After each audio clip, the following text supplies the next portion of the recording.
Hello everybody, this is ManuS, and welcome to another Eternal Top Decks with the long-awaited Winchest deck tech of the deck that my team and I played in the last ECQ last weekend, and that provided me with another top 16 finish after the last top 16 finish in Expedition with Rizahn, and also my teammate Zach Hill made it all the way to the top 4 until succumbing in a close and unfortunate 1-2 match against the Reanimator guy that made it to the finals facing his friend that he prepared with in a mirror. So before we dive into the deck, you know the drill.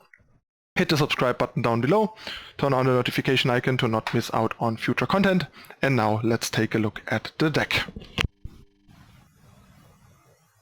Alright, so this is the deck. It's actually like nothing fancy. This list has been in my client for probably close to a year. Very close to this, like not a whole lot has changed. But I will still go over all the cards, explain you why this has been this way for so long, why I think it should remain this way, and some of them minor things that we learned or tuned in the process. Alright, so this goes all the way back to the last ECQ season, where this deck reigned for a long time and got hit with a bunch of changes, but in the end still ended up being at least a very decent deck, and then kind of had forgotten a bit because there were a couple of other things that were more dominant. Not because this was bad, just because other things were better, I would argue. The deck never really was particularly bad. It was always at least a very solid choice. Like even on ladder, if I couldn't win with anything and didn't know what to play, this is often what I went back to, and it always provided me with a positive record of something like 7-3-ish or better over 10 games, which is very good. Okay, so let's talk about the cards. So first off, we'll talk about the unit package. I think there's really nothing you can, want, or should change about these units. We have 8 smugglers.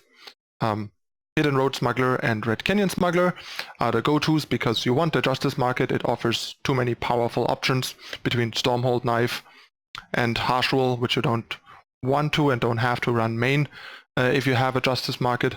And then also something like Pristine Light, or if you want to Gavel, but I will talk about Adjudicator's Gavel later when I talk about the market in specific. Hidden Road Smuggler is just pretty nice because the lifesteal actually matters quite a lot for a deck like this, and if you get to buff Hidden Road Smuggler either by Acharya Warcry or the Deep Forge Blade that we currently have in the market, it becomes an even better card in matchups where your life total matters, and that makes this pretty good compared to, for example, the Stonescar Smuggler, which is just a 3-2 with no relevant text on it. Sure, the 3-2 makes it trade a bit better, but you lose the option of a Justice Market, which is very good as I explained. Lose the lifesteal with the buff potential. Like Hidden Road Smuggler Plate was a pretty common combination that did a lot of work for me in various games. Red Canyon Smuggler, it's a bit unfortunate that she has 1 health, making her a bit fragile, but the fact that she sort of is virtually a 4-1 makes her trade exceptionally well into a lot of things. Pressure pretty well on like empty boards, also being able to kill a lot of the sides because a lot of the bigger sides have 4 health, and Red Canyon Smuggler perfectly clears them. And of course, with Acharya buff or plate, she virtually turns into a 14-6, which is, as we all know, super powerful and can run away with the games randomly. So that makes a lot of sense. Also, obviously, the synergy, the minor synergy with the buff from Display and the buff from Regent's Tomb also come to mind here, making this a really big threat and able to attack even into like Sandstorm Titans and stuff threatening to trade or blocking with the Display buff on it. Then we have Vara. This has at times in the past in our list been a 3-off, but I was never fully convinced. I always felt like if we think she's good enough and we want her. We probably want 4 because Aegis is pretty powerful and annoying, and she's just still really good. Like going down to 3 was something that we did when she got nerfed from 5/6 to 5/5, but as we know by now, the card still plays pretty well and is pretty strong. So at this point, we're back to 4, especially in the current metagame, with a lot of Acharya's and a lot of Combre aggro with Stand Together and some amount of Feln with like Champion of Cunning and stuff, or random Hero decks with Feast Caller and so on. And I think that's one of the draws of Winchest over something like Zoltar. Zoltar is really soft to Aegis, especially to Stand Together, and I constantly, while I was testing Combre aggro, was beating up on these like slow, clunky Zoltar decks that just lose to my Stand Togethers and my Charge Cicalis, crushing them easily. And I think Vara is essential to keeping up with Combre aggro, which has been and probably still is quite popular. And that's only one of the things. Like in the mirror, being able to deal with the opposing Acharya handily is pretty big when your opponent, on the other hand, is struggling to deal with yours, especially because a lot of the time one of the best ways to deal with Acharya is just trading with your own Acharya. And if you take that away, because you can just 1-for-1 the Acharya thanks to a Vara, the opponent suddenly is facing your Acharya without a way to block her. And yeah, also obviously she just provides you with a very solid proactive game plan. Like there's a fair share of games where you go like Smuggler into Vara and just beat down your opponent against other slower decks, for example. And also against Reanimator, just having more bodies to pressure them is nice. Even though she's not that great, they have a lot of fodder to throw away and leave you with a 3/3 that then is not that exciting. But it's still good to have something proactive. Then we have Rizahn. Ever since the nerf of the card has been a lot more narrow in what he can do and in which kind of decks he can be played and can be good. So the perfect home has become these removal spell heavy 3F mid-range control decks, because they spend most of the like first 5 turns playing spells to fetch power, to kill opposing stuff, maybe draw some cards depending on the color combination, and by the time turn 6 rolls around, they often have the 6 spell requirement met a fair share of the time, or are pretty close to it, and then potentially have alternative lines to delay Rizahn a bit further to get the lifesteal going, or drop him on 6 with like 4 or 5 spells in the void and then just activate him on 7 when he gets to attack first, just missing the lifesteal on the summon effect. Another card that is pretty relevant to help with that is Quarry, that I'll talk about in a moment, because that's a spell that potentially also mills another spell. And then we have Show, which is a unit, but it's also a spell for Rizahn. So all these things are important contributing factors to making Rizahn good. And I'd say the card is as good, if not sometimes better and more essential in the deck than Acharya, especially against decks that are proactive, either aggro or like mid-range aggro decks that pressure your life total. They often have like a real big problem with Rizahn, and Rizahn just completely turns the game against them if they can't answer him. Much more so than Acharya, simply because he comes down as a blocker and kills one of their attackers, and potentially has lifesteal, so even if you trade, you come out ahead. Well, Acharya doesn't do all these things and costs the power more. But the 1-2 punch of Rizahn into Acharya is just brutal against like almost every deck. So yeah, absolute must as a 4-off. Acharya, not much to say here. Ironically, I think one of the main reasons why this deck plays Acharya, and why I think Acharya has to be in the main deck and not in the market, is sort of because other similar decks or the mirror also play their Acharyas and play their Acharyas in the main. And if they don't, they put themselves at a disadvantage. You just win a fair share of games by just slamming your Acharya on 7 and then, I don't know, trade with their Acharya, and then you just rip another Acharya that's 10-10, slam it, the opponent doesn't have removal for it, the opponent doesn't have a way to trade with it, and just loses to it. Especially if instead of trading with the first Acharya, with their own Acharya, they had to spend 2 cards on killing her, which almost guarantees that they don't have an answer for the second one. Sure, there is Wasp in Zulta decks, and Torch isn't fast anymore, making it a bit easier to deal with Acharya for them, but it's still only a reactive thing, and you still get the buff and everything. The other thing is, there is no better card to replace this. I think Eclipse Dragon is a terrible card in this deck. It's a card that is statted and costed in a way to make it good aggressively. Like, it's a 4/4 quick draw, which costs you a 4/4 quick draw charge, which costs you a fair share of stats on defense. Like, it's only a 4/4 for 5. Like, 4/4 for 5 is pretty poor stats in Eternal, just in a vacuum. Like, you get that with an upside for 3 power. Dragon costs 5 and is only 4/4 because he has quick draw, flying, and charge. Charge is really powerful, but in a deck like this, where when it doesn't come with endurance, like on Acharya, it is not what you want, because a lot of the time you will play a unit and you need to be able to block. And if you play an Eclipse Dragon and don't attack with it, you're basically overpaying for the dragon. The other thing, the dragon is obviously costed for its trigger that gives you power. The problem is, especially with the nerf to Torch, is that the deck doesn't have a lot of fast spells.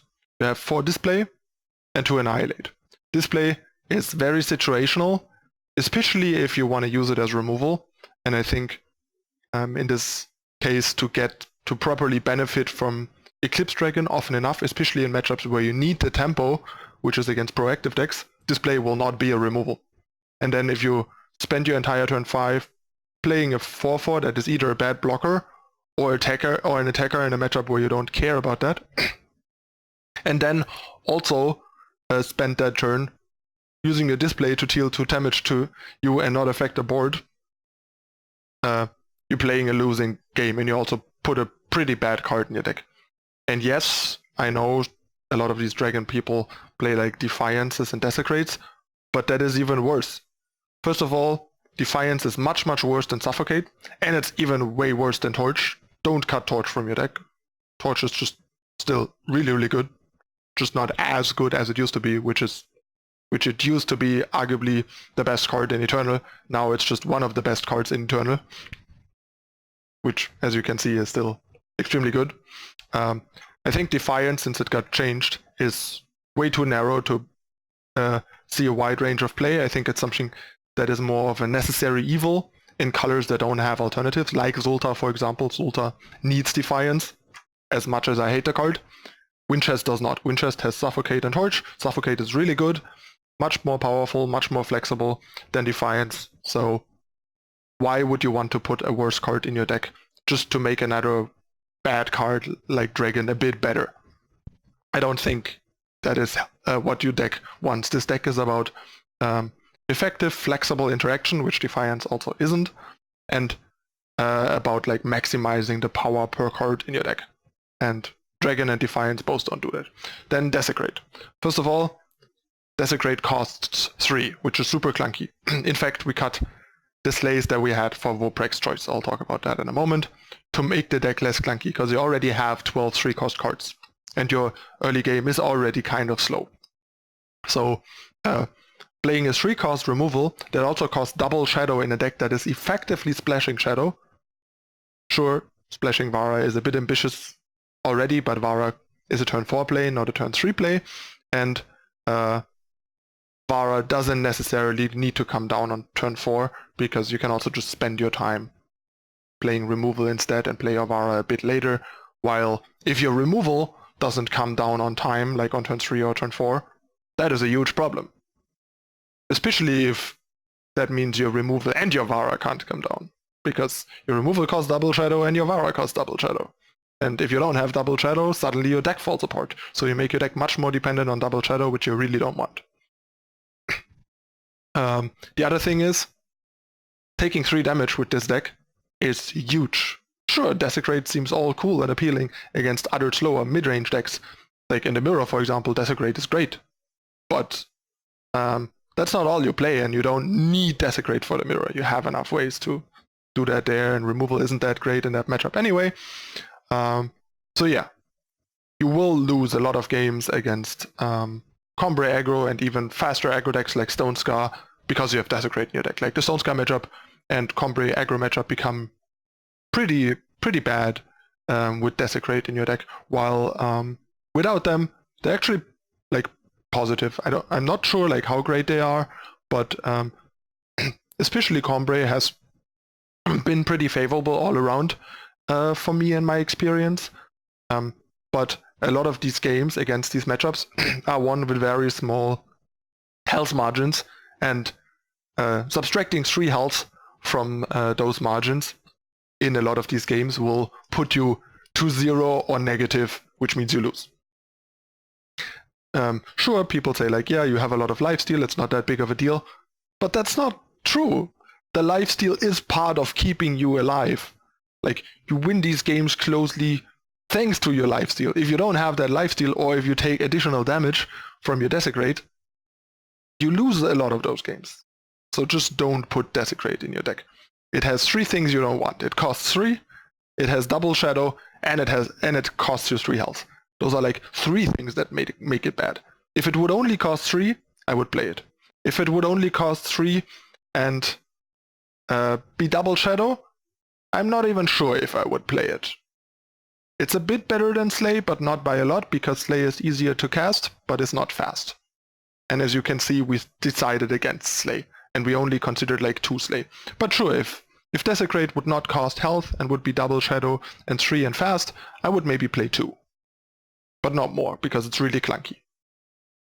And if it costs 3 health, I wouldn't even play it for 2 power. Like, when the card was 2 power, we were not playing Desecrate, because being double shadow makes it really bad as a 2-cost card, because you need your 2-cost removal to be playable on turn 2, and this deck cannot remotely reliably supply double shadow on turn 2, or even on turn 3. So that made 2-cost Desecrate already a bad card and an irrelevant card for this deck. And as long as it costs 3 health, you don't want it anywhere near this deck. Like, the card would probably have to cost single influence and like 1 power to be worth the 3 health. Like, you need the card to be extraordinarily cheap to allow it to deal damage to you, because then you actually like breaking even, because if the card is super cheap, you save a fair share of health by being tempo efficient and killing something earlier than you might otherwise be able to, and in return takes 3 damage. So if you kill something that is bigger, that deals more than 3 damage with 1 attack to you, you're actually like gaining something and generating a nice amount of tempo. But 2-cost Desecrate, even if it would have cost single shadow, probably wouldn't have made it in that deck. And with the double shadow it cost, it was never near a consideration for us at any point in the time. Like, our list never had a Desecrate in this deck. And we all very firmly believe that this is absolutely correct. The card is miserable in this deck. Anyway, enough ranting about Desecrate. But these are cards that you basically need to play to make Dragon not terrible and make it okay, but I still think it's bad. The other problem is having Acharya in the market means it costs your market slot, which is very valuable. Second of all, in every game where you only draw like 1 merchant, you will not have access to your Acharya usually. The first merchant usually either gets Tomb when you have the time to do so, because Smuggler into Tomb is really powerful, or it gets like a Harsh Rule or Pristine Light when you're under pressure. And even the second Smuggler often is busy with other things and can't really get Acharya. So in like 1 to 2 Smuggler games, you might never get your Acharya. I even like played a couple of games because we had a Dragon list too. Zinzek really liked Dragon, and it helped him do better against like a slew of aggressive decks in Diamond when he was behind on the climb, which I can sort of see, but even there I'm not the biggest fan and I'm not super convinced, but it's more reasonable because you don't need the power of Acharya that much. But as soon as you play like against other like 3-faction powerful, more late-gamey decks, your deck drastically drops in power level without Acharya in the main deck, and your matchup will get way, way worse. And since I was already beating the aggressive decks that I was facing pretty well.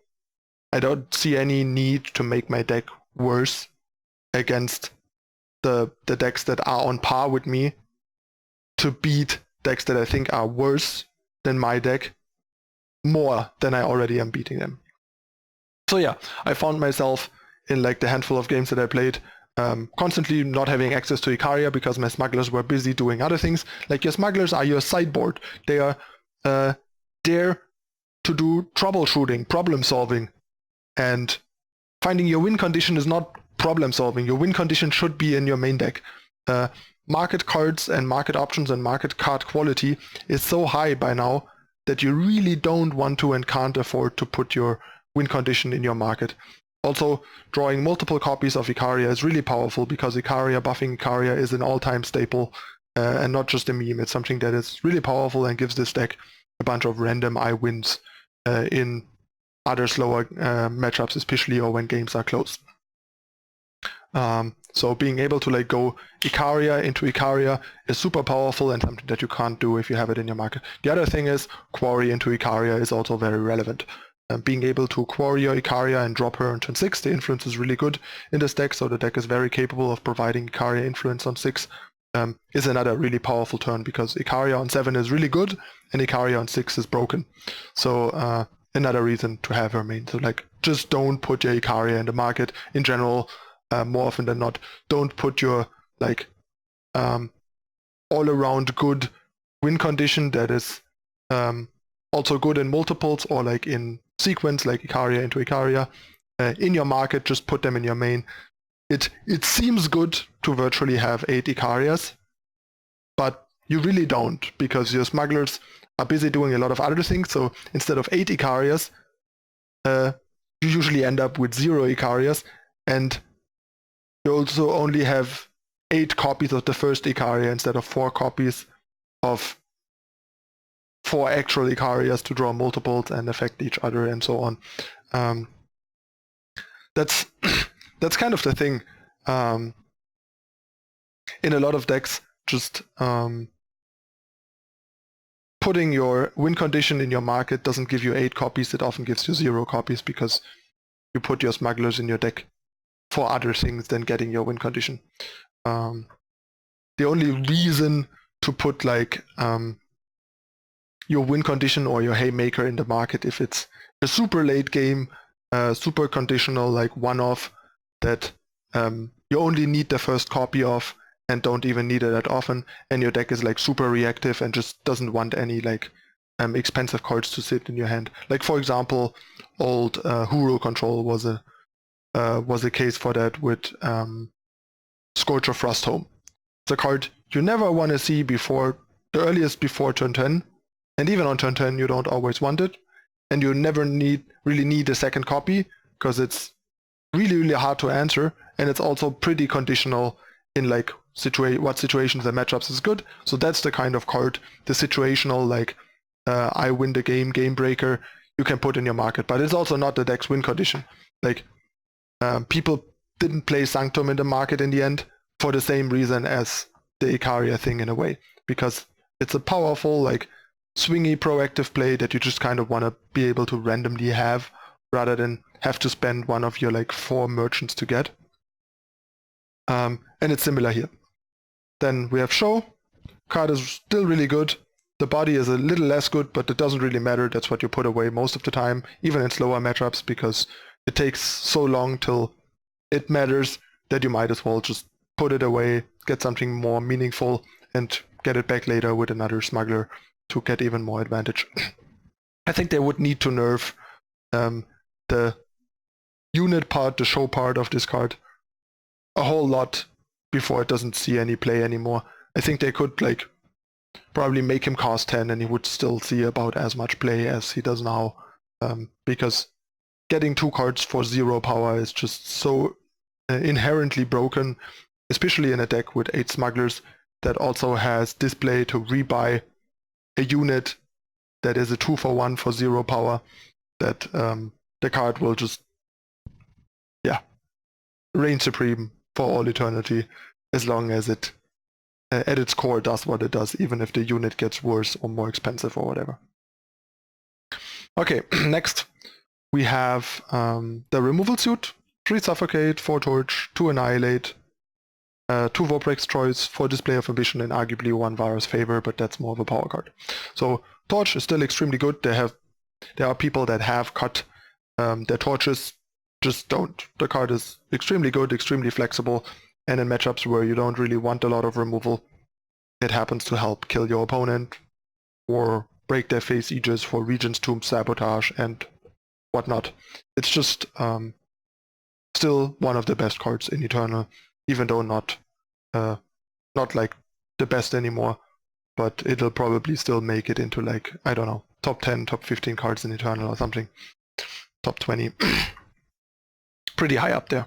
Probably top 10 still. Yeah, Suffocate, just very good. It also does a fair share of things that Defiance doesn't, like kill Initiative Sense, kill Hoyan before he triggers, that sort of stuff. There's a fair share of things that you can and want to avoid, like it kills Warcry units before they Warcry, and so on and so forth. Sure, it has also minor downsides, like it is worse against charge, stuff like that, and like pump spells. But the other thing is it also kills like 3 and 4 drops that Defiance can't kill. Like there is a fair share of things that Suffocate can kill, like being able to kill all the merchants and smugglers in every deck means this card is never really bad and never really dead. Unlike Defiance, which is really bad if you're not facing like actual aggro decks, because a lot of those decks don't have anything that costs less than 3, like for example Zoltar or the Mirror, where it is often pretty vital to kill the smugglers to protect your tomb, to sort of kill their ramp merchant, or just keep the board empty and prolong the game. So Suffocate is just much more powerful and flexible than Defiance.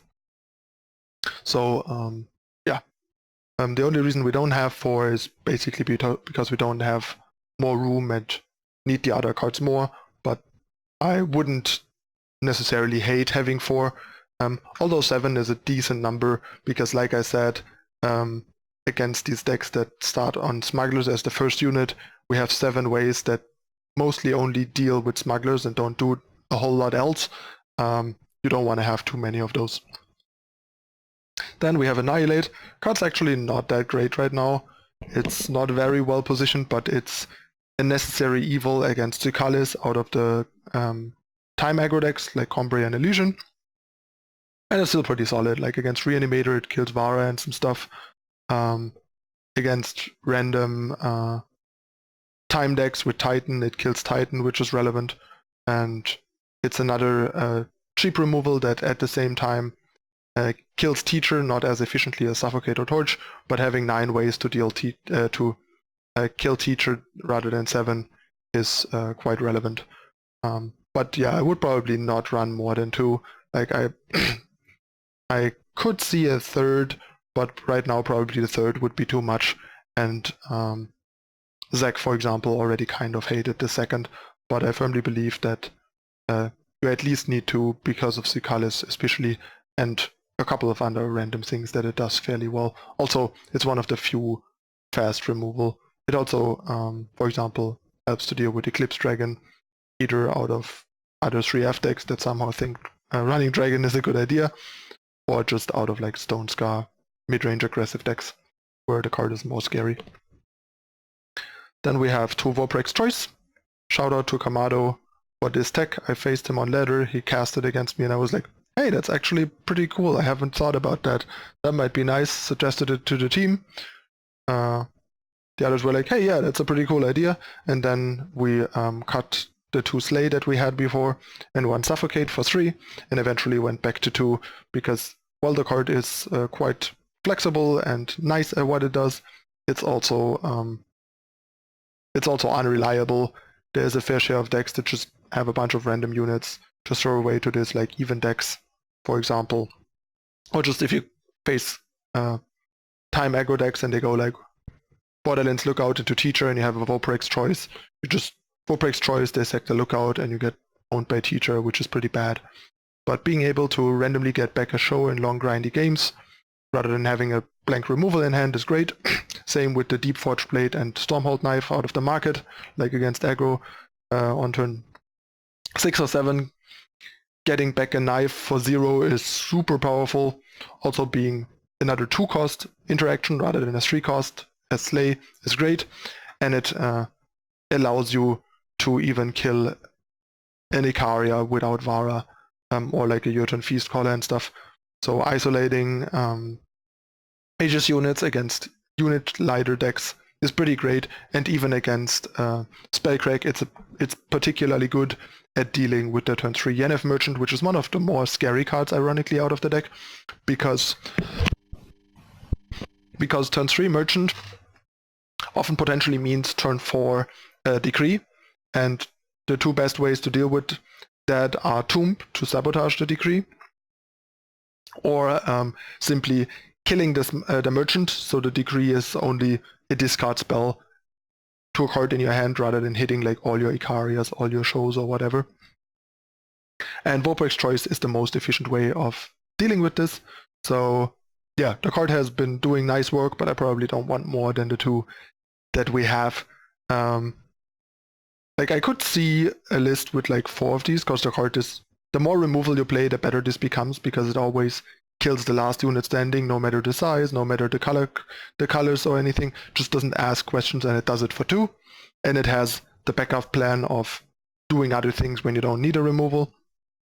And it's really good in a removal heavy deck because it deals with Aegis. But the problem is, I think we don't have the room to run enough removal to also stack up on like Voprex Choice. Like if somehow Vara would be bad in the format or would get nerfed again to a point where she's too bad, I could see just running like 4 Choice and 2 more removal, like another Suffocate and another Annihilate, because especially cheap removal is what you want with Choice, to kill the small stuff and then make them Choice the big stuff or the Aegis unit. But for now, I think 2 is a good number. And yeah, display, not much discussion here. Just don't run less than 4. I don't know why Kamado is running 3.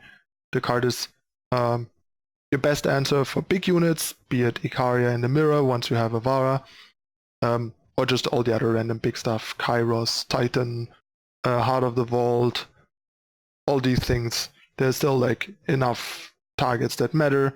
Sure, the card is not reliable as removal, but it's also the card that makes this deck able to grind, and is also very important against other slower decks, be it Spellcrack, be it Zoltar, be it Yennefer, all those things.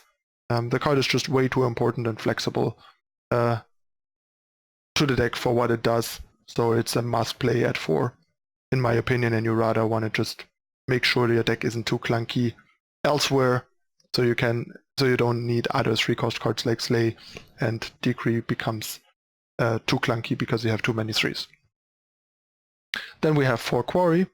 I still firmly believe the card is too good not to run 4, and I think if I would feel like I can run less of this than 4, I would probably just try and experiment with other cards in the slot instead, rather than go down to something like 3 or 2 or whatever, because I think if the card is good enough to play, it's so flexible and versatile and powerful that you just want all 4 of them, because early Quarry is really good. It gives you card selection in a deck that has the potential problem of drawing too much removal or too little removal and too many of your clunky cards.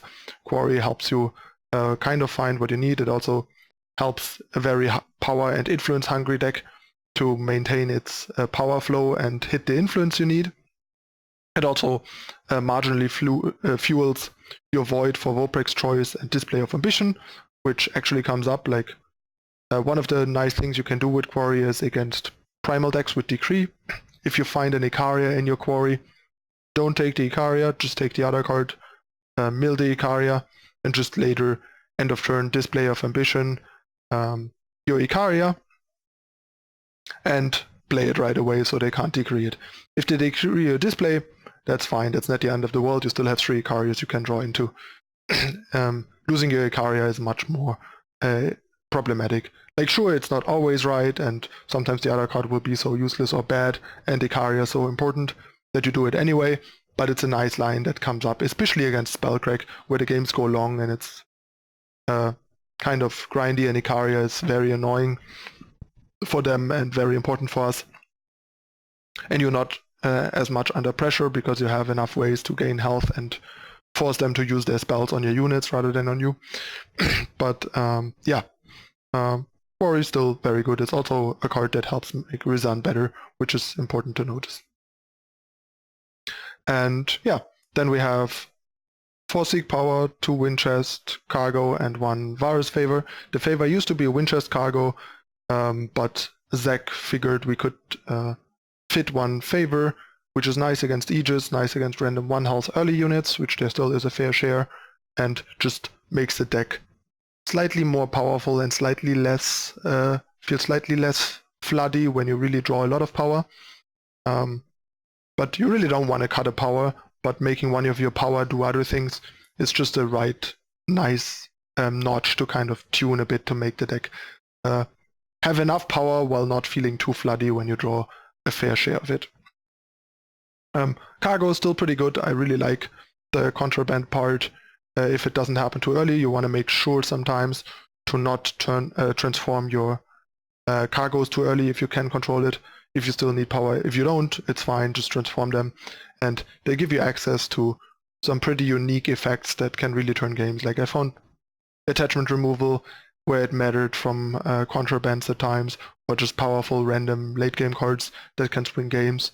Don't underestimate how much a contraband can do for you, the same way as we now know how much Invoke can do for you. It's not quite as powerful as Invoke, I would argue. We have a bit more control and quality from Invoke than from Contraband, but there's still a lot going on there. And then we have 25 power, 9 sigils, and the rest duels. I can't stress enough how important I think that you run, I think it is that you run 16 duels. The deck is extremely influence hungry, and you can simply not run less than that, I think. The deck otherwise just stumbles too much on power. The way the power base is right now, we have 21 fire, 21 justice in total between the actual power cards and the fetchers, and I believe 18 shadow. Let me check. 5, 9, 11, 12, 16, 18. Yeah, 18 shadow. 17 for the first shadow, which is good. That means we very reliably have a shadow on turn 2 for Annihilate, Quarry, Favor, Choice, and Suffocate, and 18 is a reasonable amount for turn 4 Vara.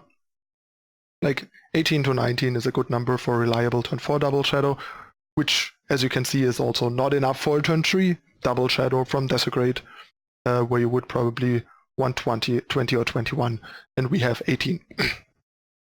So yeah, having 18 for the second shadow for Vara works nicely, and having 17 plus the favor is also why favor works, because you want 16 to 17 first shadow before you start putting in a favor, because otherwise you will too often sit there with a favor with no shadow, and it will take till like turn 3 or 4 or 5 to be able to play your favor. The other thing is we started from the 12 crest that we had in the past, partially because Kamado constantly kept pushing when he was still on the team for like 12 crests.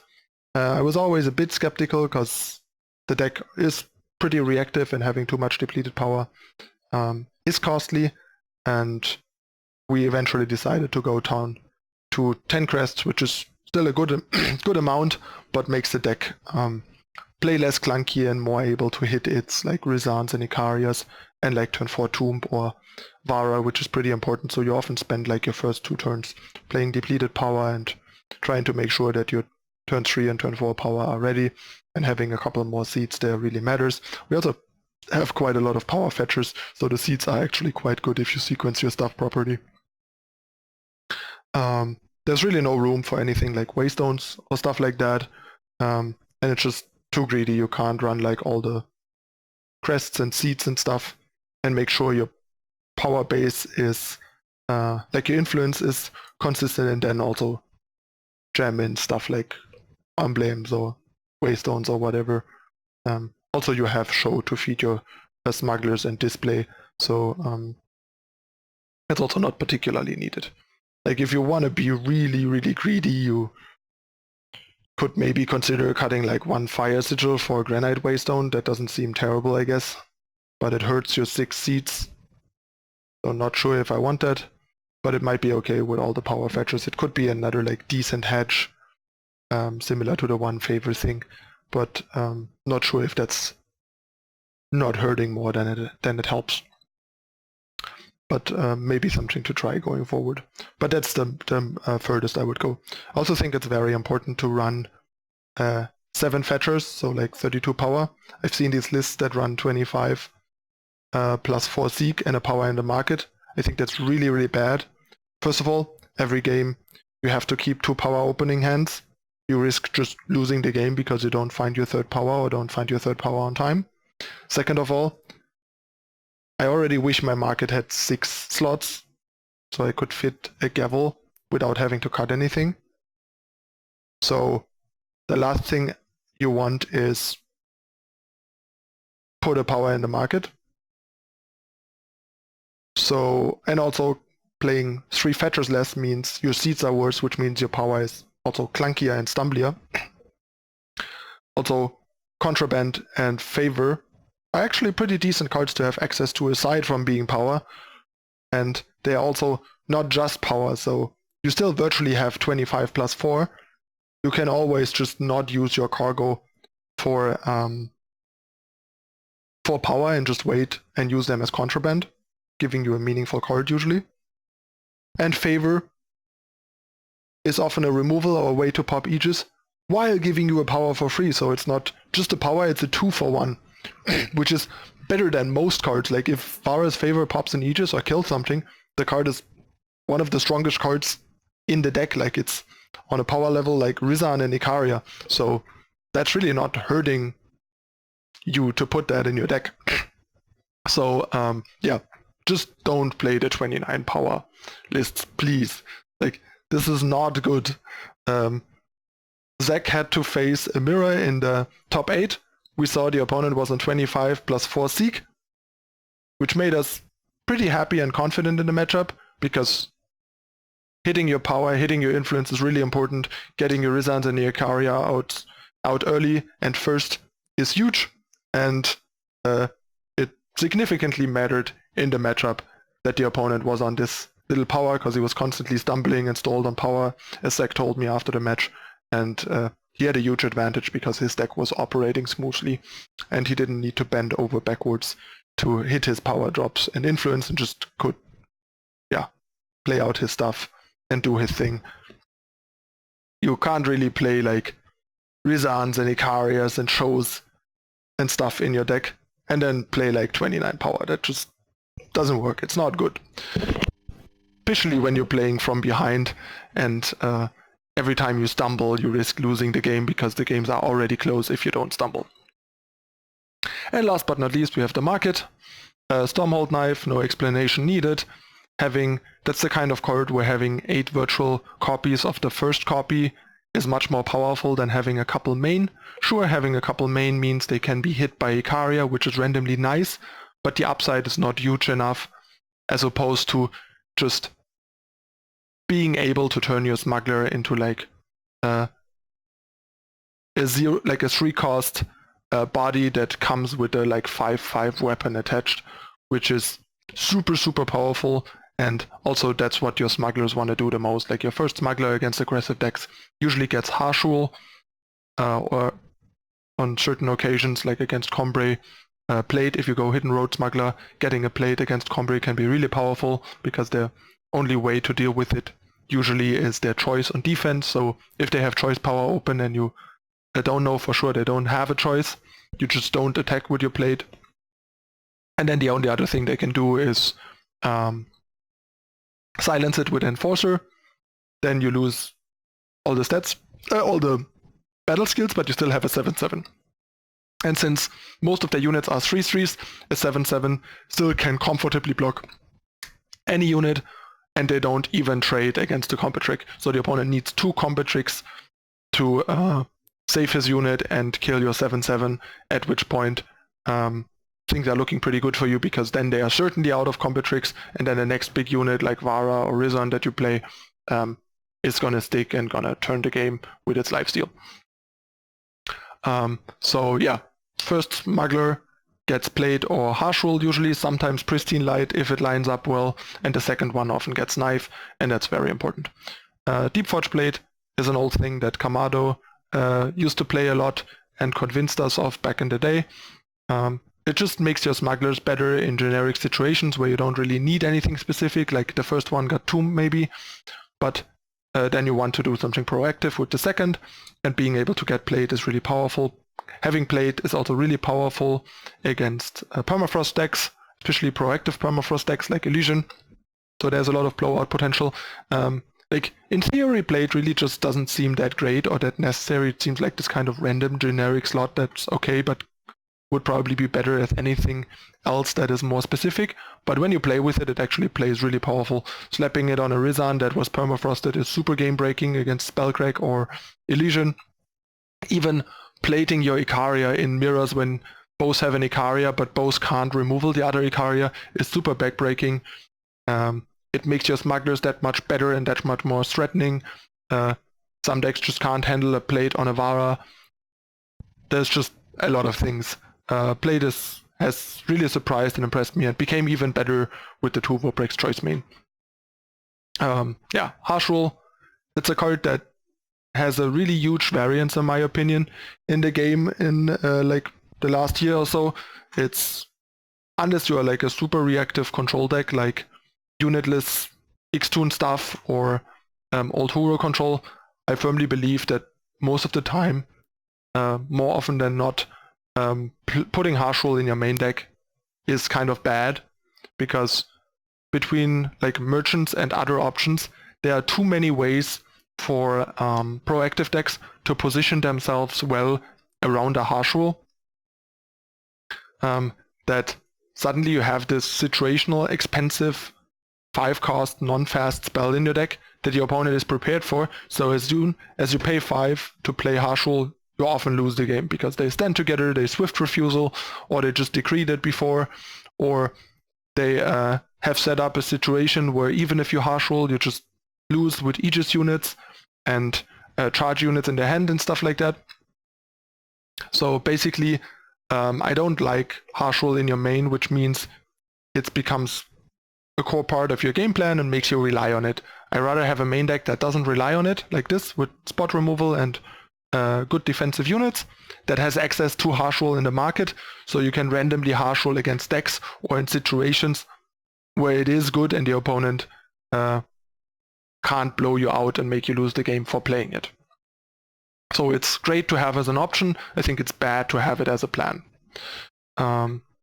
Regent's Tomb, just really, really powerful in a lot of games. You just go Smuggler into Tomb and try to run away with the game, or at least generate like a 2 or 3 for 1. A couple of nice tricks. If you have Tomb and your opponent has a Smuggler 2 with a deck that has a fair share of removal, just attack with your Smuggler on turn 4. The opponent doesn't know whether or not you got Tomb. If they're good, they will often be able to read and expect whether or not you got a Tomb. You can obviously next level this by not getting Tomb, or doing it when you did get something else that you felt like you needed more, like for example a Plate or a Pristine Light, rather than getting the Tomb. And attack with your Smuggler, especially if it's a Red Canyon Smuggler. The opponent not trading with their Smuggler means they take 4. And if they don't block, you can just not play the Tomb, just do something else. But if they block, you play the Tomb. Because not attacking and playing Tomb is usually really bad. Your opponent will just kill your Smuggler and then kill your Tomb. Sure, it's still a 1-for-1 because you got a spell out of Tomb and they sort of killed the Tomb by attacking, so they didn't invest a card to kill the Tomb. But you can do so much better. So pushing like those 2 or 4 damage and gaining the 2 health in case of Hidden Road Smuggler for free just allows you to change your game plan, delay your Tomb potentially, and do something else, like play a Quarry, play a Depleted Power, and play a Torch or Suffocate on their Smuggler. You really don't want to, even if you have removal, you don't want to play the removal on their Smuggler or Merchant usually, and then attack, because it's still the best outcome for you if they trade Smugglers or Merchants, and you can slam the tomb. So you want to give them that option. Using removal on the Smuggler or Merchant is only the play after they didn't block, because it forces you to delay the tomb, and getting your tomb out as fast as possible, reasonably safe, is the priority. And then we have Pristine Light. The card is basically like your removal slot. I think it's pretty nice to have a cheaper spot removal type card in your market, aside from Harsh Rule, which completely resets the entire board, and it's also usually a two-turn sequence, while this can easily be a one-turn play on 6 or 7, which comes up quite a lot. We contemplated this versus Slay, because Slay is more flexible and nicer when you're ahead, like in the mirror, being able to, I don't know, slay their Rizahn to get in with your Acharya is really good. And Pristine Light is not as tempo efficient. But the thing is, Pristine Light being a 2-for-1 or a 3-for-1 is just too powerful, and also Pristine Light is actually a really nice value engine. Like, I had games in the mirror, for example, where I had a Rizahn and my opponent had 2 Rizahns, and my Rizahn attacked, the opponent didn't block. I drained them for 5 and then Pristine Lighted, killing both of their Rizahns and redrawing my own Rizahn. And if you can like attack with Smugglers there that also die for free in combat, you get even more value. The card just can win games on its own, even in these grindy games. So it's another nice card that does a lot of things. It's spot removal, it's pseudo Harsh Rule, it's even sort of a marketable display of sorts, and sometimes multiple things of these at the same time. The card can be like super broken.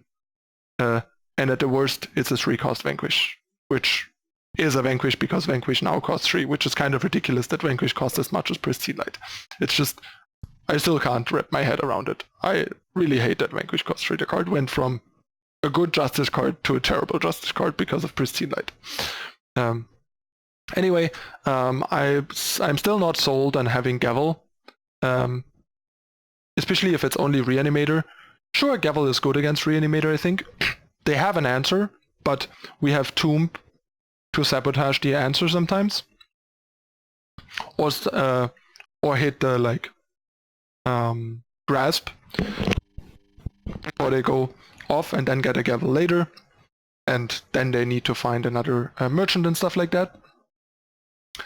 But I'm not sure if the deck is prevalent enough and the matchup bad enough to warrant it, because losing Pristine Light, like I said, is a pretty big deal, because it's very flexible and fairly unique at what it does in the market, as opposed to Gavel, which is very narrow. But I think if you also face a fair share of other things that Gavel is good against, namely Feln with Rust and Argent Portal with Magto, then I think you kind of need Gavel, so I would probably consider Cutting Plate or Pristine Light for Gavel. But for now, I would probably just leave the list as is. The Reanimator matchup is not terrible, it's not great, but it's also not terrible. You can just kind of first Grasp usually, and then like drop your big units and try to beat them down while they try to find a way to go off. Also, sometimes their Void is just not that scary, or you can sort of counter their first Grasp by Harsh Ruling, and then dropping your Rizahns and Acharyas and winning before they rebuild. So they need they kind of need fairly good draws to beat you. If they have like average draws, I think you're fine, and you have a lot of recourse between Tomb, Harsh Rule, Pristine Light, and just beating them down with Plate and Flyers. Plate is another thing that's pretty good against them. They don't really have removal, they don't have good blockers, so slapping a Plate on like a Smuggler or something can win the game really fast. So it's not like having Plate or Pristine Light in your market over Gavel is that much worse than Gavel in that matchup, because Plate and Pristine Light, but especially Plate, are actually really good cards in that matchup in their own right, in a way. Alright, so this is the list. I think this is absolutely a tier 1 deck. I would argue it's probably the best deck in the format right now, once again. We've been here so often. It's not that I love this deck, and it's not that I love that it's the best deck, but ultimately I care about winning, I care about qualifying for the second Worlds, so you play what's best, and we tried a lot of things, and we kept coming back to this and eventually decided this is the best deck, this is the best thing we can be playing, and that's what we did, and it went really well. So if you want to win in Throne, I recommend to Winchest it up once again for the millionth time. Alright, that's it for the deck. As usual, gonna hop into some games. I'm currently in the, I think, top 50 in Throne after losing some rank with experiments yesterday on stream. So I'll see you in a moment with game number 1. Stay tuned.